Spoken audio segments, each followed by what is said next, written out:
Hello dear friends, आज हम discuss करेंगे।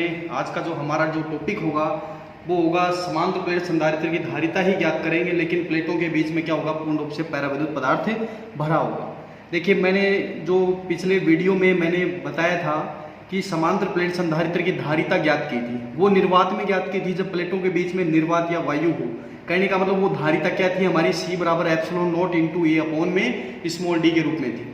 लेकिन अब हम जो धारिता ज्ञात करेंगे वो समांतर प्लेट संधारित्र की ही ज्ञात करेंगे, लेकिन प्लेटों के मध्य जब पूर्ण रूप से क्या भरा हो, पैराविद्युत पदार्थ भरा हो, मतलब पूर्ण रूप से क्या भरा हो, पैराविद्युत पदार्थ भरा हो, उस स्थिति में उस समांतर प्लेट संधारित्र की धारिता क्या होगी वो हम आज कैलकुलेट करेंगे। पहला तो टॉपिक ये रहेगा, और उसके बाद जो टॉपिक रहेगा वो ही समांतर प्लेट संधारित्र की धारिता ही ज्ञात करेंगे, लेकिन जब प्लेटों के बीच में क्या होगा, आंशिक रूप से पैराविद्युत पदार्थ भरा होगा। मतलब ये दो टॉपिक रहेंगे हमारे।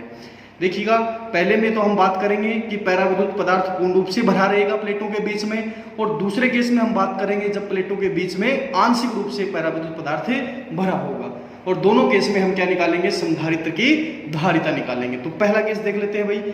तो देखिएगा, समांतर प्लेट संधारित्र की धारिता जबकि प्लेटों के बीच में पैराविद्युत पदार्थ भरा हो। देखिएगा, ये पूर्ण रूप से भाई, ये पूर्ण रूप से भरा है। तो ये दो प्लेटें समांतर प्लेट संधारित्र है, और समांतर प्लेट संधारित्र की प्लेटों के बीच में पूर्ण रूप से क्या भरा है, पैराविद्युत पदार्थ भरा है। ठीक है, यहाँ पर देखिएगा आप, जो ये पदार्थ है इसका पैराविद्युतांक एप्सिलॉन आर दिया गया है। ठीक है ना, इसका मीनिंग यही है कि प्लेटों के बीच में पूर्ण रूप से पैराविद्युत पदार्थ भरा गया है, यानी प्लेटों के बीच में भरा गया है। ठीक है, एप्सिलॉन आर पैराविद्युतांक का पैराविद्युत पदार्थ। ठीक है भाई। तो देखिएगा, अब इन प्लेटों के बीच में दूरी तो स्मॉल डी है, वो तो फिक्स है। प्लेटों का क्षेत्रफल है वो कैपिटल ए, मतलब दोनों प्लेटों का क्षेत्रफल समान रहेगा, और ये भी आपको पता है समान परिमाण और विपरीत प्रकृति का आवेश दोनों प्लेटों पर रहेगा। ठीक है, तो ये आपको पता है। अब हम इसकी धारिता को कैलकुलेट करते हैं। किसकी, समांतर प्लेट संधारित्र की धारिता को कैलकुलेट करेंगे, ज्ञात करेंगे। कैसे करेंगे, तो उसके लिए आपके पास क्या होना जरूरी होता है, कंपलसरी क्या होना जरूरी होता है, जिससे आप क्या निकाल पाओ, संधारित्र की धारिता। देखिए, C बराबर होता है Q upon V। Q upon V, V मतलब पोटेंशियल डिफरेंस, विभवांतर को कैलकुलेट करना होता है, और विभवांतर को कैलकुलेट करने के लिए हमें विद्युत क्षेत्र की आवश्यकता होती है। तो विद्युत क्षेत्र को हम कैसे ज्ञात करेंगे, तो प्लेटों के बीच में विद्युत क्षेत्र क्या होगा वो हमें देखना है। तो देखिएगा यहां से आप ध्यान से देखिएगा, संधारित्र की प्लेटों के मध्य परिणामी विद्युत क्षेत्र ये होता है। ये आपको पता है, जब प्लेटों के बीच में अगर एप्सिलॉन आर पैराविद्युतांक का कोई पदार्थ भरा हो, तो उस स्थिति में प्लेटों के मध्य विद्युत क्षेत्र क्या होता है, ये आपने पढ़ा होगा। E बराबर देखिएगा, E बराबर ये होता है हमारा E नोट अपॉन में एप्सिलॉन आर। तो यहां से देखिएगा एप्सिलॉन आर तो साइड में आ जाएगा, और E नोट अपॉन E हो जाएगा, ऐसे हो जाएगा। ठीक है, तो इस प्रकार से होगा। या फिर आप इसको ऐसे नहीं लिखोगे, क्योंकि ये हमें एप्सिलॉन आर नहीं निकालना, हमें तो खाली जो प्लेटों के बीच में विद्युत क्षेत्र है वो देखना है, प्लेटों के मध्य विद्युत क्षेत्र को देखना है। तो वो कितना होगा, E बराबर E नोट अपॉन में एप्सिलॉन आर। ठीक है, क्योंकि आपको पता है प्लेटों के बीच में क्या है, डाइलेक्ट्रिक मटेरियल्स है। तो डाइलेक्ट्रिक मटेरियल यानी पैराविद्युत पदार्थ है, और उसी पैराविद्युत पदार्थ का जो पैराविद्युतांक उससे डिवाइड करते हैं E0 में किसका भाग लगाते हैं, एप्सिलॉन आर का भाग लगाते हैं। तो उस स्थिति में प्लेटों के मध्य परिणामी विद्युत क्षेत्र क्या होगा, E बराबर E नोट अपॉन में एप्सिलॉन आर। तो E नोट का मान आपको सभी को पता है क्या होता है, सिग्मा अपॉन एप्सिलॉन नोट होता है। ठीक है, और एप्सिलॉन आर पहले से ही है, मैंने पुट कर रख दिया यहाँ। अब देखिएगा, सिग्मा आपको पता है सरफेस चार्ज डेंसिटी होती है, पृष्ठावेश घनत्व यानी Q अपॉन A के रूप में दी जाती है, और आगे की वैल्यू सेम रखी है, Q upon A into epsilon note epsilon R. समीकरण 1 हो गया। ठीक है, अब देखिए इसके बाद में देखिएगा, ये विद्युत क्षेत्र हमने कैलकुलेट कर लिए हैं। अब जब प्लेटों के मध्य क्या है, विद्युत क्षेत्र E है, तो विद्युत क्षेत्र की वजह से क्या होगा, उन प्लेटों के मध्य विभवांतर भी उत्पन्न हो जाएगा। ठीक है भाई, उस विद्युत क्षेत्र की वजह से ही दोनों प्लेटों के बीच में क्या आ जाएगा, विभवांतर आ जाएगा। तो देखिएगा, यदि संधारित्र की दोनों प्लेटों के मध्य विभवांतर V है, तो V है, तो E बराबर लिखते हैं V अपॉन डी से। ये रिलेशन होता है विद्युत क्षेत्र और विभवांतर में। E बराबर V अपॉन डी के रूप में लिखा जाता है। तो V इक्वल्स टू होगा E इंटू डी, और E का मान हम समीकरण 1 से रखेंगे। तो जैसे समीकरण 1 से आप रखोगे तो इस प्रकार से मिलेगी आपको वैल्यू, V की वैल्यू ये मिलेगी, V बराबर V का जो मान मिलेगा वो क्या होगा, V बराबर क्या होगा, Q into D upon A epsilon note into epsilon R, समीकरण हो गए 2। ठीक है भाई, अब देखिएगा ये हमने पोटेंशियल डिफरेंस विभवांतर निकाल लिया है, प्लेटों के मध्य विभवांतर V को कैलकुलेट कर लिया है। अब हमारा कि हमें किसको ज्ञात करना है, अब जो लास्ट क्वांटिटी जो बची है फिजिकल क्वांटिटी जिसे हमें कैलकुलेट करना है वो है यहाँ संधारित्र की धारिता। तो देखिए आता है संधारित्र की धारिता C बराबर होती Q अपॉन V के रूप में दी जाती है। तो हम समीकरण 2 से क्या करेंगे, V का मान रखेंगे। तो मान जैसे ही आप रखोगे V की जगह रखोगे तो हमारे पास जो वैल्यू बनेगी वो इस प्रकार से बनेगी। देखिएगा हमारा जो इक्वेशन बनेगा वो देखिए C बराबर Q upon A epsilon note epsilon R into D बनेगा। Q से Q कट हो जाएगा और यहाँ से C बराबर epsilon note epsilon R into A upon small D के रूप में ये धारिता आ जाएगी। या फिर इसको मैं थोड़ा ढंग से यहाँ लिख देता हूँ, C equals to epsilon R epsilon note A upon में स्मॉल डी। तो ये होगा हमारा समांतर प्लेट संधारित्र की धारिता जब प्लेटों के बीच में पूर्ण रूप से परावैद्युत पदार्थ को भरा गया हो। तो ये होता है समांतर प्लेट संधारित्र की धारिता। और देखिएगा ये आपने देखिएगा ये मैं यहाँ पर देखिएगा एक छोटा सा ब्रैकेट बना देता हूँ यहाँ, ये आपने देखो पढ़ रखा है, ये चीज आपने पढ़ी हुई है। ये क्या है, ये आप देखिएगा क्या है भाई, ये C बराबर देखिए एप्सिलॉन नोट इंटू एप्सिलॉन, देखिए epsilon R into epsilon note A upon D. तो ये चीज पढ़ रखी है आपने, epsilon note A upon D. ये क्या होती है, समांतर प्लेट संधारित्र की धारिता है जब प्लेटों के बीच में क्या हो, निर्वात हो।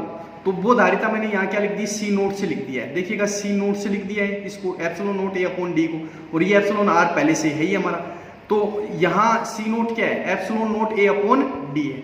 इसका मतलब ये वो धारिता है जब प्लेटों के बीच में क्या भरी गई हो, क्या भरी गई मतलब हवा हो खाली, मतलब प्लेटों के बीच में निर्वात या वायु हो, उस स्थिति में समांतर प्लेट संधारित्र की धारिता ये होती है C naught equals to epsilon note A upon में डी होती है। और इसका देखिए लास्ट इक्वेशन हमारे पास ये 4 नंबर इक्वेशन हमने प्राप्त कर लिया। देखिएगा समीकरण 4 देखिएगा, तो समीकरण 4 क्या बोल रहा है कि जब प्लेटों के मध्य कोई पैरावैद्युत पदार्थ भरे, एप्सिलॉन R पैरावैद्युतांक का पैरावैद्युत पदार्थ भरे, तो धारिता निर्वात की तुलना में एप्सिलॉन R गुना बढ़ जाती है। ये माध्यम की उपस्थिति में क्या प्रभाव पड़ रहा है, माध्यम हमारा क्या है, पैरावैद्युत पदार्थ है, और उस पैरावैद्युत पदार्थ का धारिता पर क्या प्रभाव पड़ रहा है, धारिता बढ़ रही है, निर्वात की तुलना में कितना गुना बढ़ रही है, एप्सिलॉन R गुना बढ़ रही है। तो एप्सिलॉन R का मान वैसे 1 से बड़ा होता है तभी धारिता यहाँ बढ़ती है, ठीक है ना, ये 1 से बड़ा होता है, ये ध्यान रखिएगा।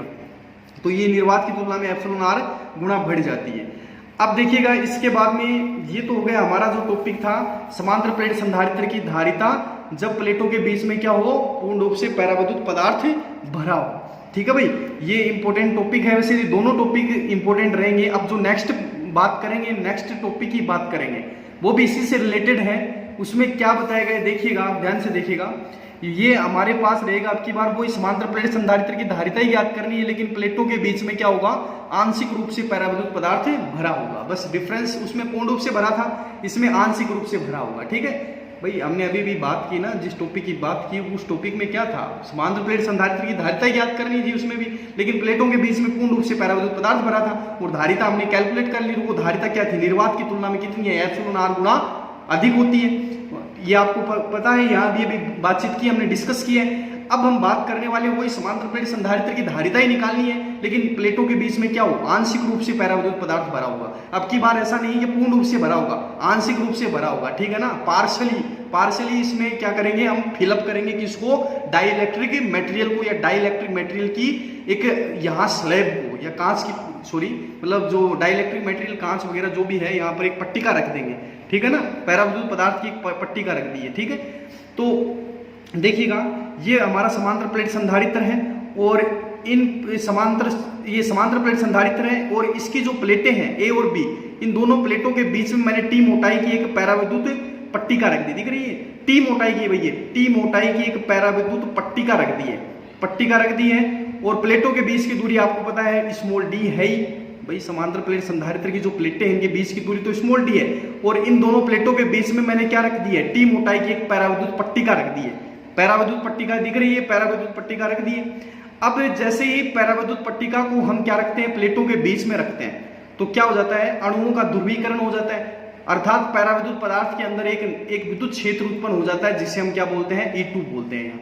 और इस विद्युत क्षेत्र की दिशा, इस विद्युत क्षेत्र E2 की दिशा क्या होती है, E1 के विपरीत होती है। E1 का मतलब E1 कौन, ये E1 भी विद्युत क्षेत्र है। ये विद्युत क्षेत्र किसके कारण है, ये समांतर प्लेट संधारित्र के मध्य जो होगा ना समांतर प्लेट संधारित्र की जो प्लेटें हैं उनके मध्य विद्युत क्षेत्र E1 होता है। जो प्लेटें हैं उनके मध्य विद्युत क्षेत्र कितना है? E1 है। और ये E1 E2 के विपरीत होगा।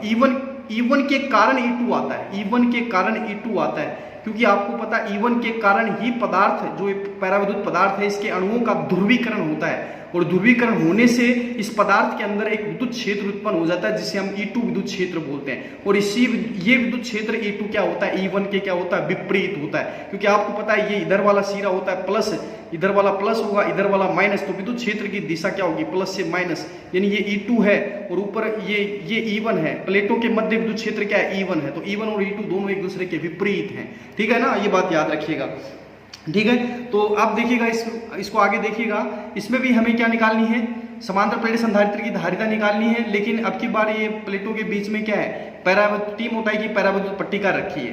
तो धारिता किस प्रकार से हम कैलकुलेट करेंगे? तो इसमें भी हमें वही विद्युत क्षेत्र ज्ञात करना पड़ेगा, फिर विभवांतर ज्ञात करना पड़ेगा, और विभवांतर जैसे ही ज्ञात हो जाता है तो धारिता C = Q/V के रूप में हम कैलकुलेट कर सकते हैं। तो देखिएगा माना एक समांतर प्लेट संधारित्र है और इसकी प्लेटों का क्षेत्रफल A है, ये तो है ही, और उनके तथा इनके बीच की दूरी d है। टी मोटाई की हमने क्या रख दी? पट्टिका रख दी, जिसका पैराविद्युतांक क्या है? εr है। लेकिन ये टी मोटाई की जो पट्टिका है ये d से क्या है? कम है, मतलब d से छोटी है। ये जो टी मोटाई की जो पट्टिका है ये d से क्या है? छोटी। भाई ये t d, t छोटी है यहाँ d से। अगर ये t बराबर d हो जाए तो फिर तो पूर्ण रूप से पैराविद्युत पदार्थ भर जाएगा इसमें, मतलब पूर्ण रूप से पैराविद्युत पदार्थ आ जाएगा इसके अंदर, पूरी प्लेटों के बीच में पूर्ण रूप से पदार्थ आ जाएगा ये पैराविद्युत पदार्थ। लेकिन ये t d, इसका मतलब टी मोटाई की पट्टिका है, ये ध्यान रखिएगा। जो d से क्या है? छोटी है, मतलब d दूरी से क्या है? छोटी है, ये ध्यान रखिएगा। तो पैराविद्युतांक εr है, प्लेटों के बीच रखी गई है। हवा में प्लेटों के बीच की दूरी d - t, इसका मतलब क्या होता है? हवा में, भाई एक बात बताइए, जो समांतर प्लेट संधारित्र है, समांतर प्लेट संधारित्र की अगर बात की जाए तो प्लेटों के बीच की दूरी तो d है, और टी मोटाई की पट्टिका रख दी, तो हवा कितनी बची? अब हवा तो d - t बची। तो हवा में प्लेटों के बीच की दूरी कितनी होगी? d - t तो होगी। तो प्लेटों के बीच हवा में विद्युत क्षेत्र की तीव्रता कितनी बनेगी? हवा में देखनी पड़ेगी, और फिर पैराविद्युत पदार्थ में विद्युत क्षेत्र की तीव्रता देखनी पड़ेगी। तो हवा में क्या होगी? E1 = Q/ε0 × A। ये आपको पता है σ/ε0 होता है, सिग्मा का मान Q/A लिख दिया मैंने यहाँ पर डायरेक्ट। तो E1 = Q/ε0 × A समीकरण नंबर 1 हो गया, ठीक है भाई। ये कब होगा? जब प्लेटों के बीच में हवा भरी हो, खाली हवा हो, तो हवा होगी, उस स्थिति में विद्युत क्षेत्र E1 ये होगा, ठीक है ना। और हवा में प्लेटों के बीच दूरी कितनी होती है? d - t होती है। क्यों होती है? क्योंकि आपको पता है प्लेटों के बीच की दूरी d होती है, और पट्टिका की मोटाई यहाँ t है। तो हवा कितनी बची? d - t तो बची। तो हवा में दूरी तो हो गई d - t, और हवा में प्लेटों के बीच हवा में विद्युत क्षेत्र की तीव्रता ये हो जाएगी, ठीक है ना। तो ये ध्यान रखिएगा। अब बात करनी है पैराविद्युत पदार्थ। पैराविद्युत पदार्थ है उसकी पट्टिका के भीतर विद्युत क्षेत्र की तीव्रता E2 बराबर कितनी हो जाएगी? Q/ε0 εr × A, समीकरण 2। ये हमने अभी पढ़ा ही है। भाई पैराविद्युत पदार्थ के अंदर विद्युत क्षेत्र यही तो होता है, E2 के रूप में लिखा है यहाँ पर Q/ε0 εr × A, समीकरण 2। अब हमें तो विभवांतर ज्ञात करना है। यदि प्लेटों के बीच विभवांतर V हो तो V बराबर क्या होगा? विभवांतर क्या होगा? विभवांतर विद्युत क्षेत्र के कारण भी विभवांतर मिलेगा, विद्युत क्षेत्र E1 के कारण विभवांतर मिलेगा, और विद्युत क्षेत्र E2 के कारण भी विभवांतर मिलेगा। विद्युत क्षेत्र E1 के कारण कितना विभवांतर मिलेगा? E1 × d - t के रूप में। अरे भाई E1 × d - t क्यों? क्योंकि आपको पता है d - t में क्या है? हवा है, और ये E1 भी क्या है? हवा में विद्युत क्षेत्र है, ठीक है। तो E1 × d - t, तो ये हवा में विभवांतर हो गए। E1 × d - t, हवा में, हवा का मतलब समांतर प्लेट जो संधारित्र है उसकी प्लेटों के बीच में जब हवा हो, तो उस स्थिति में प्लेटों के मध्य जो विभवांतर होगा वो होगा E1 × d - t के रूप में होगा। d - t ये हवा में दूरी है, और E1 क्या है? ये हवा में प्लेटों के बीच विद्युत क्षेत्र की तीव्रता है, मतलब ये ध्यान रखिएगा। तो E1 है ये। अब ये तो हवा के लिए गया। अब बात करनी है किसकी? अब बात करनी पैराविद्युत पदार्थ की बात करनी है। अब पैराविद्युत पदार्थ के कारण विद्युत क्षेत्र कितना होता है? E2 होता है। कितना होता है? E2। और पैराविद्युत पदार्थ की मोटाई कितनी है? T होती है। तो विभवांतर क्या हो जाएगा? E2 × T। तो यहाँ से E2 × T के रूप में आ जाएगा। इन दोनों को हम जोड़ देंगे, टोटल विभवांतर प्लेटों के बीच में आ जाएगा। प्लेटों के बीच में टोटल विभवांतर V बराबर ही आ जाएगा E1 × d - t + E2 × T, ठीक है भाई। ये हवा में हो गया। और ये जब पैराविद्युत पदार्थ टी मोटाई की जो पट्टिका है वो प्लेटों के बीच में हो, तो उस स्थिति में ये विभवांतर होगा, ठीक है। तो दोनों को हम जोड़ देंगे तो टोटल विभवांतर आ जाएगा प्लेटों के बीच में। प्लेटों के बीच में टोटल विभवांतर कितना आ जाएगा, E1 into D minus T plus E2 into T. D minus T, यहाँ पर टी क्या है, पैराविद्युत पदार्थ की मोटाई है, और E2 क्या है, पैराविद्युत पदार्थ के भीतर विद्युत क्षेत्र है E2। तो E2 इंटू टी, तो ये पैराविद्युत पदार्थ का विभवांतर हो गया। पैराविद्युत पदार्थ की जो पट्टिका है ना, उसके पट्टिका के सिरों के मध्य विभवांतर तो ये हो गया। और ये हवा में प्लेटों के मध्य विभवांतर है। हवा में जो प्लेट है ना, प्लेट हवा में मतलब हवा मतलब प्लेटों के बीच में क्या है, हवा है, वो उस केस की बात कर रहे हैं। हवा है तो उस स्थिति में ये प्लेटों के मध्य विभवांतर ये है। तो इन दोनों को जोड़ देंगे तो टोटल विभवांतर आ जाएगा प्लेटों के बीच में, कुल विभवांतर ये। इन दोनों को जोड़ देंगे फ्रॉम 1 और फ्रॉम 2, समीकरण 1 और 2 से मान रख देंगे, E1 और E2 के दोनों मान रख देंगे। ये E1 और E2 के जो मान आपको दिखाए गए हैं, E1 ये देखो, ये समीकरण 1 में देखो, समीकरण 2 में देखिएगा। तो समीकरण 1 और 2 से हम क्या करेंगे, E1 और E2 के मान रखेंगे। तो मान रखने के बाद ये मिलेगा, ये इक्वेशन, और फिर इसमें हम Q upon epsilon not into A common ले लेंगे। तो ये बनेगा डी माइनस टी प्लस में टी अपॉन एप्सिलॉन आर, समीकरण 3 बन जाएगा। ठीक है भाई। तो आगे देखिएगा, अब ये विभवांतर हमने निकाल लिया, तो अतः संधारित्र की धारिता क्या हो जाएगी, C equals to Q upon V के रूप में आ जाएगी। और V की वैल्यू आपको पता है, V की वैल्यू कितनी होती है, अभी निकाली, समीकरण 3 से रख देंगे यहाँ पर। तो रखेंगे तो यहाँ से Q कट जाएगा और एप्सिलॉन नॉट A ऊपर चला जाएगा। तो इस प्रकार से ये आ जाएगा, C बराबर है epsilon not into A upon में D minus T plus T upon epsilon R के रूप में वैल्यू आ जाएगी। और उसके बाद में इसको थोड़ा ढंग से लिखते हैं। तो ढंग से क्या लिखेंगे, इसमें टी कॉमन ले लेंगे। C बराबर epsilon not A upon D minus T और into 1 minus 1 upon epsilon R. ठीक है भाई। तो ये आ जाएगा समांतर प्लेट संधारित्र की धारिता, जबकि पैराविद्युत पदार्थ क्या हो, आंशिक रूप से भरा हो। प्लेटों के मध्य पैराविद्युत पदार्थ आंशिक रूप से भरा हो, यानी टी मोटाई की पैराविद्युत पट्टिका रखी गई है प्लेटों के बीच में। तो उस स्थिति में समांतर प्लेट संधारित्र की धारिता ये होगी। और एक बात इसमें भी ध्यान रखिएगा, इसमें क्या होता है, एप्सिलॉन आर का मान 1 से बड़ा होता है। 1 से बड़ा होगा तो ये मान क्या होगा, देखिएगा, ये 1 से, भाई ये यहाँ से 1 से बड़ा होगा तो ये वैल्यू 1 से छोटी आएगी, और इसमें कम करोगे तो ये यानी 1 से भी छोटी हो जाएगी।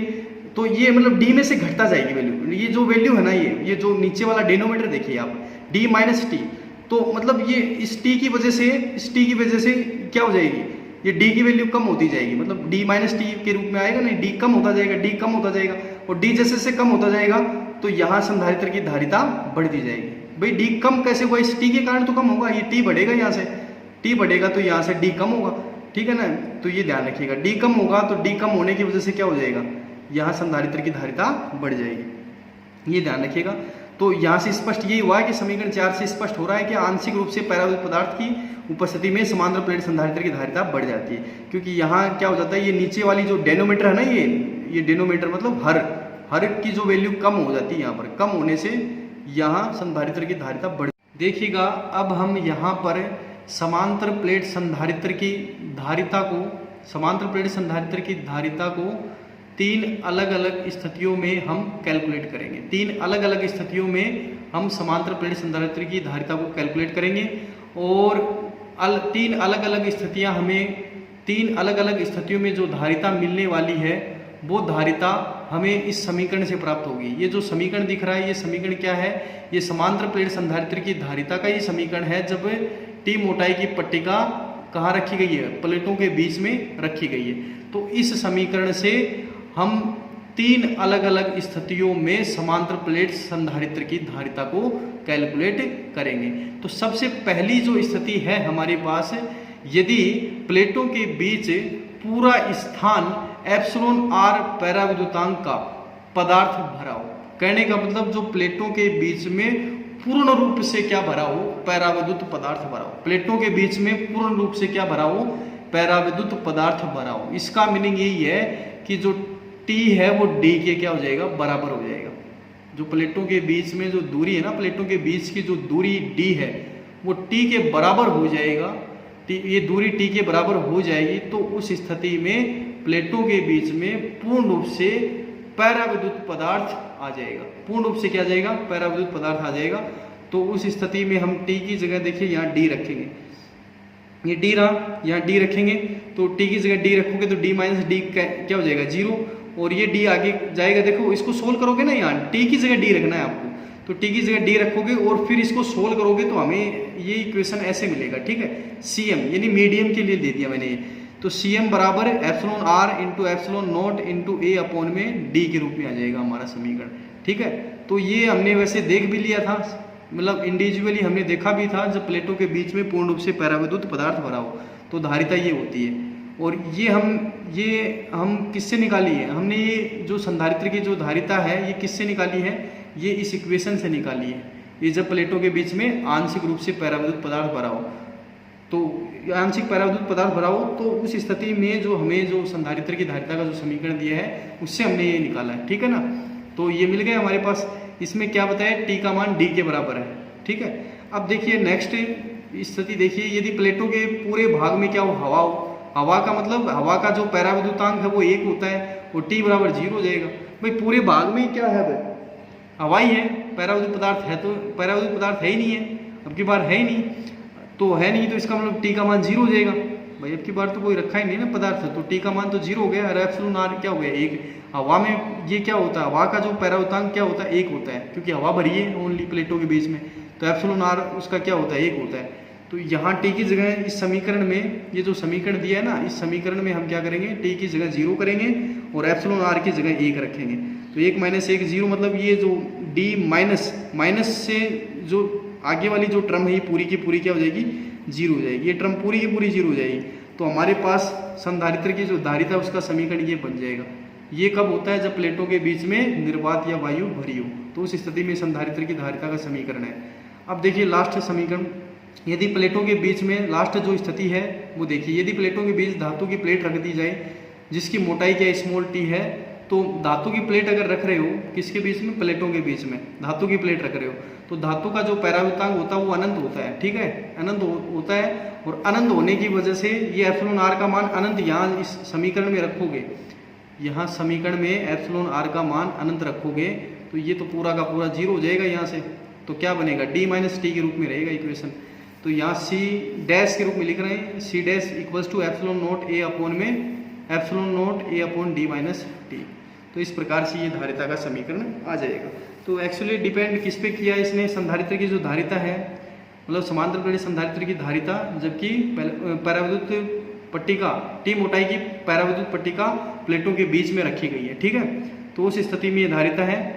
और यहाँ जो धारिता है, धारिता पे इफेक्ट कौन डाल रहा है, ये एप्सिलॉन आर डाल रहा है। यहाँ से एप्सिलॉन आर का मान, भाई एप्सिलॉन आर भी यहाँ से चेंज करोगे तो भी धारिता पे इफेक्ट पड़ने वाला है, ठीक है। एप्सिलॉन आर अलग अलग मीडियम के लिए अलग अलग होता है, तो ये चेंज होगा तो श्योर सी बात है ये डी माइनस टी ये भी चेंज होगा, ये भी कम होगा और ये कम होगा तो धारिता बढ़ेगी, ठीक है ना, ये ध्यान रखिएगा। तो ये एप्सिलॉन आर का भी मतलब ये कमाल होता है, क्योंकि पैराविद्युत पदार्थ है ना भाई, ये पदार्थ है, इसका तो मेन रोल होगा।